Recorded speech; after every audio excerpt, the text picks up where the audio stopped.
सुप्रभातं नमो नमः।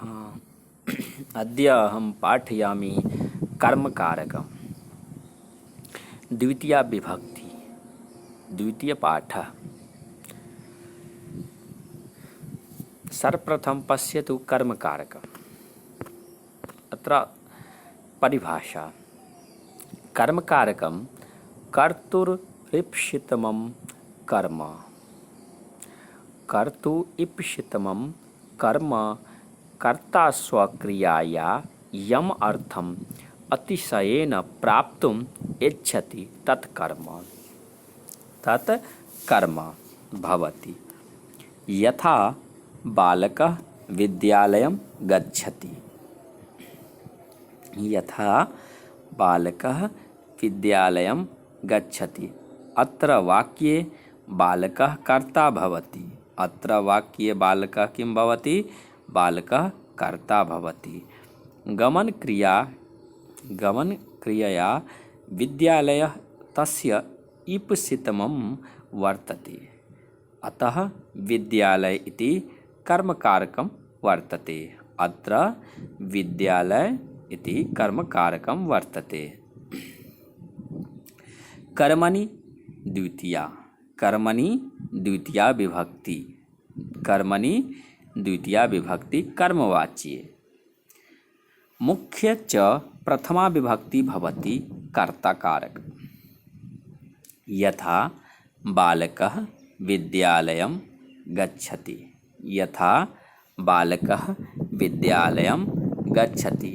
अत्र अस्ति बालकः कर्ताकारकं प्रथमा विभक्ति एकवचनं।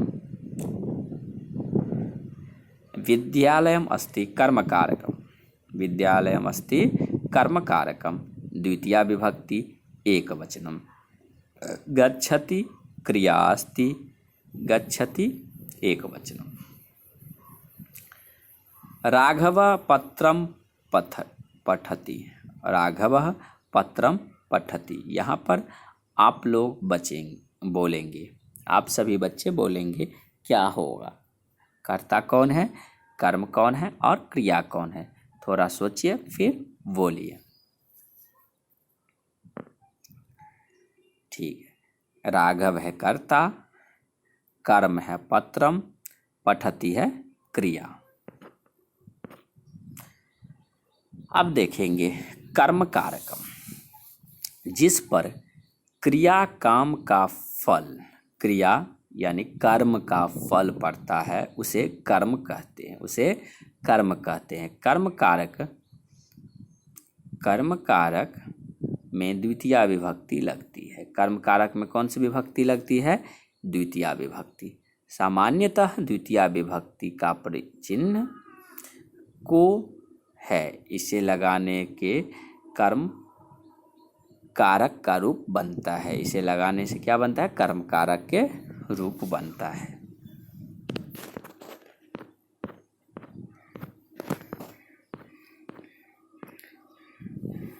यहाँ पर देखेंगे,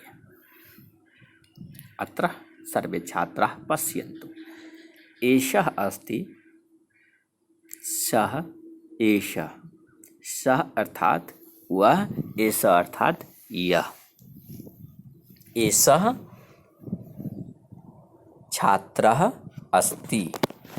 एषः छात्रः अस्ति। एषः का अर्थ होता है पुल्लिंग है। एषः शब्द, इसका अर्थ होता है यह। छात्रः एक छात्र, अस्ति है यह छात्र है। छात्रः नमति। छात्रः नमति। छात्रः भी एक वचन में है, नमति भी एक वचन में है। छात्र नमस्कार करता है, प्रणाम करता है। छात्रः कम नमति। छात्रः कम नमति। छात्र इसको नमस्कार करता है। अब देखेंगे इससे पहले वाले वाक्य में कर्ता कर्म एक बार देख लेंगे। कर्ता कर्म क्रिया क्या है? तो ऐसा सर्वनाम शब्द है, छात्रः कर्ता है, अस्ति क्रिया है।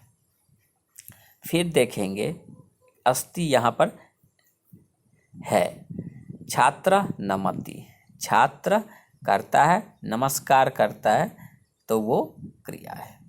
छात्र कम नमति, यहाँ पर छात्र करता है, कम जो है वो कर्म है, नमति क्रिया है। फिर छात्र शिक्षकम नमति, छात्र शिक्षकम नमति। छात्र अत्र अस्ति कर्ता कारकम, शिक्षकम अस्ति कर्मकारकम, नमति अस्ति क्रिया, नमति किम अस्ति, नमति क्रिया अस्ति। छात्र किसको नमस्कार करता है, तो छात्र शिक्षक को नमस्कार करता है। बालकः पश्यति, बालकः किम करोति, बालकः पश्यति, बालक देखता है।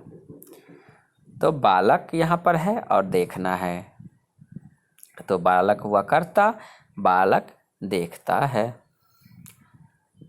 बालकः शुकौ पश्यति, बालकः शुकौ पश्यति।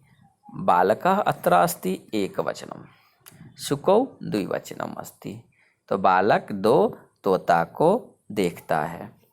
सः कौ पश्यति, सः कौ पश्यति, वह किस दो को देखता है। सः शुकौ पश्यति, वह दो तोता को देखता है।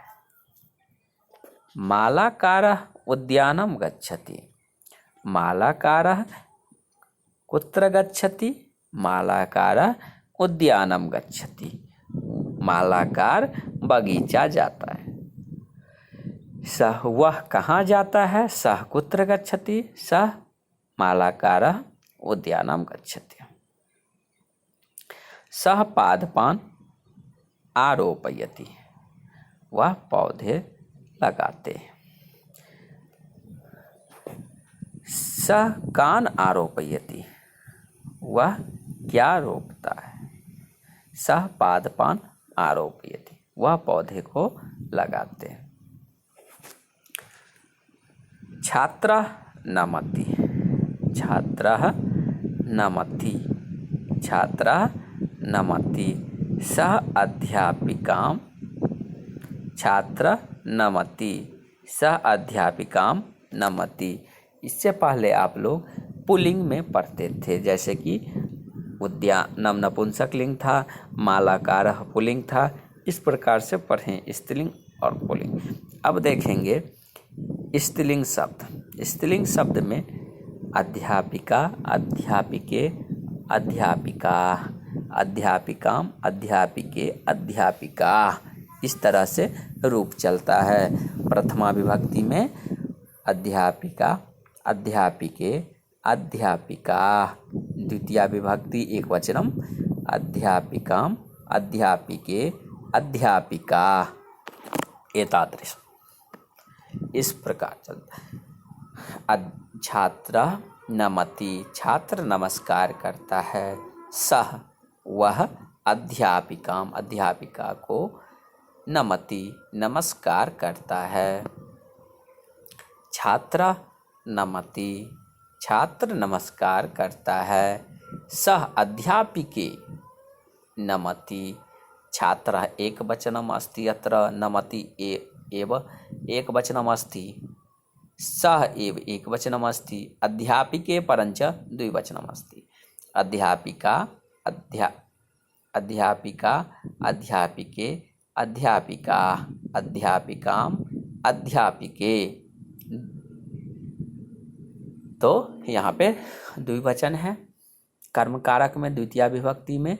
तो सह वह दो अध्यापिकाओं को नमस्कार करता है, प्रणाम करता है। छात्र नमति, छात्र नमस्कार करता है। सह अध्यापिका नमति। छात्र अत्र एकवचनमस्ति, नमति एव एकवचनमस्ति। छात्र नमस्कार करता है। सह अध्यापिका नमति, वह सभी अध्यापिकाओं को नमस्कार करता है, प्रणाम करता है, वह सबको प्रणाम करता है।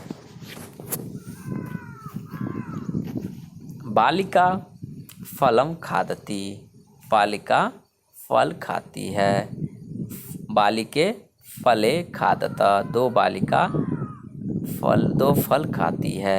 यहाँ पर है बालिका फलम खादती, यानी एक बालिका है, फलम भी एक वचन में है, खादती भी एक वचन में है। यहाँ पर बालिके द्विवचन में है, फले भी द्विवचन में है, खादतः भी द्विवचन में है। तो दो बालिका दो फल खाती है। बालिका फलानि खादन्ति, बालिका बालिके बालिका फलम फले फलानि खादति खादता खादन्ति। यहाँ पर सभी बहुवचन में है। शिक्षक छात्रों से प्रश्न पूछते हैं। छात्रः कम नमति, छात्रः कम नमति, छात्र किसको नमस्कार करता है? छात्रः अध्यापकम नमति या अध्यापिकाम नमति, इस प्रकार से बोलेंगे। अब देखेंगे जिस पर क्रिया काम का फल पड़ता है उसे कर्म कहते हैं। इससे पहले भी बताए थे। कर्म कारक में द्वितीया विभक्ति लगती है। कर्म कारक में कौन सी विभक्ति लगती है? तो कर्म कारक में द्वितीया विभक्ति लगती है। चिन्ह को होता है। चिन्ह क्या होता है? को। इसे लगाने से कर्म कारक का रूप बनता है। इसे लगाने से कर्म कारक का रूप बनता है। अर्थ में संस्कृत में निम्न विभक्ति चिन्ह लगते हैं, जैसे कर्ता ने कर्म को। यहाँ पर देखेंगे पुल्लिंग में एक वचनम द्विवचनम और बहुवचनम। बालकः प्रथमा विभक्ति है, द्वितीया विभक्ति है। बालकम तो बालकः बालको बालकाः, फिर बालकम बालको बालकान। अभी हम लोग द्वितीया विभक्ति पढ़ रहे हैं, तो बालकम बालको बालकान। फिर पढ़ेंगे नपुंसकलिंग फलम फले फलानी।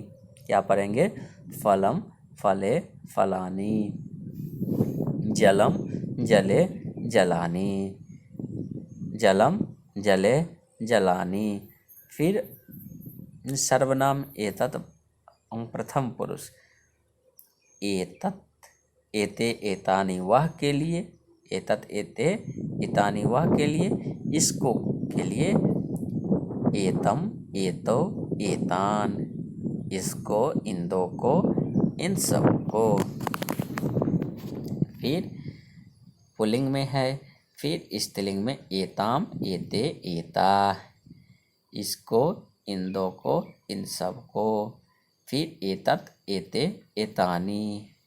इस तरह से नपुंसकलिंग में होगा। अब देखेंगे शब्दार्थः। कम किसको, कम किसको, कम किसको। कौ किन दो को, कौ किन दो को। पादपान पौधों को। पूज्याम आदरणीया, आदरणीया को जिसको हम आदर करते हैं, जो हमारे आदरणीय व्यक्ति हैं उनको। अब देखिए पाठबोधः उच्चारणम कुरुत पुनः च लिखत, उच्चारण करेंगे और फिर उन्हें लिखेंगे। बालकम बालकम, बालिकाम फलम, बालकान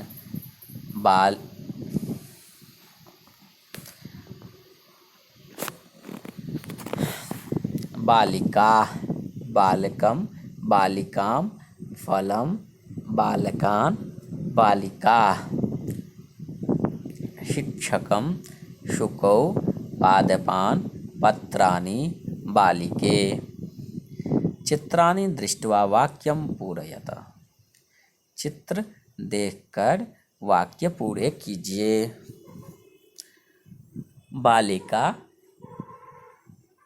अब यहाँ पर द्विवचन लगाएंगे। बालिका क्या कर रही है, तो इस प्रकार से आप लोग बताएंगे। बालिका क्या कर रही है, तो गीत गा रही है। तो गीत कौन से कारक हो गया, तो कर्म कारक। तो बालिका क्या होगा, फिर वो आप लोग खुद से लिखेंगे। फिर हम अगले दिन आप लोगों को PDF में उत्तर भेजेंगे। अभी आप लोग खुद से सोचेंगे।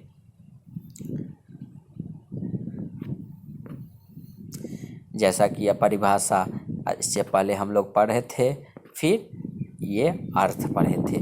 अभी हम लोग इसमें देखेंगे शब्द रूप, कुछ शब्द रूप अभ्यास कर लेंगे। जैसे बालकम है, बालिकाम है, तो पहले पुल्लिंग का अभ्यास करेंगे। बालकः, बालकौ, बालकाः, बालकम, बालकौ, बालकान। आप लोग भी मेरे साथ दोहराएंगे और लिखेंगे। शिक्षकम, शिक्षकः, शिक्षकौ, शिक्षकाः, शिक्षकम, शिक्षकौ, शिक्षकान। ये पुल्लिंग में है। फिर विद्यालयः, विद्यालयो, विद्यालयाः, विद्यालयम, विद्यालयो, विद्यालयान। यह पुल्लिंग में ये भी है। फिर अब स्त्रीलिंग में देखेंगे। अध्यापिका, अध्यापिके, अध्यापिकाः, अध्यापिकाम, अध्यापिके, अध्यापिकाः। ये द्वितीया विभक्ति में है। फिर बालिका, बालिके, बालिकाः, बालिकाम, बालिके, बालिकाः। लता, लते, लताः, लताम, लते, लताः। एतादृशम। इस प्रकार से आकारांत स्त्रीलिंग रूप चलेगा। फिर नपुंसक लिंग देख लीजिए। फलम, फले, फलानी, फलम, फले, फलानी। नपुंसक लिंग में दोनों एक ही तरह रहता है। एक वचन भी और द्विवचन भी सामान्य होते हैं, इसमें कोई अंतर नहीं होता है। जैसे गृहम, गृहे, गृहाणि, चक्रम, चक्रे, चक्रानि। इस प्रकार से अब आप लोग कुछ शब्द अभ्यास खुद से करेंगे। जैसे मैं बोलता हूँ, आप लोगों को सुनिए, फिर मन में चलाइए। फर्स्ट गजह का चलाएंगे और पुल्लिंग में गजह का, फिर जनक का।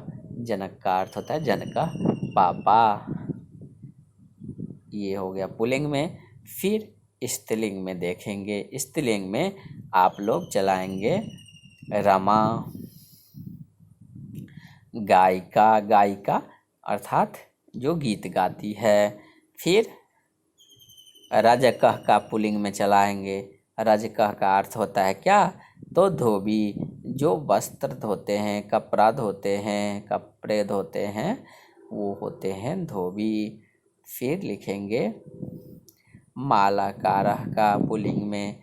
मालाकारः जो माला बनाते हैं, जो पुष्प देते हैं, जो माली होते हैं, उन्हें मालाकार कहते हैं। फिर नपुंसक लिंग में कुछ आप शब्द लिख लेंगे।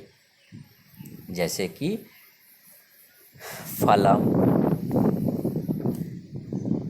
जलम,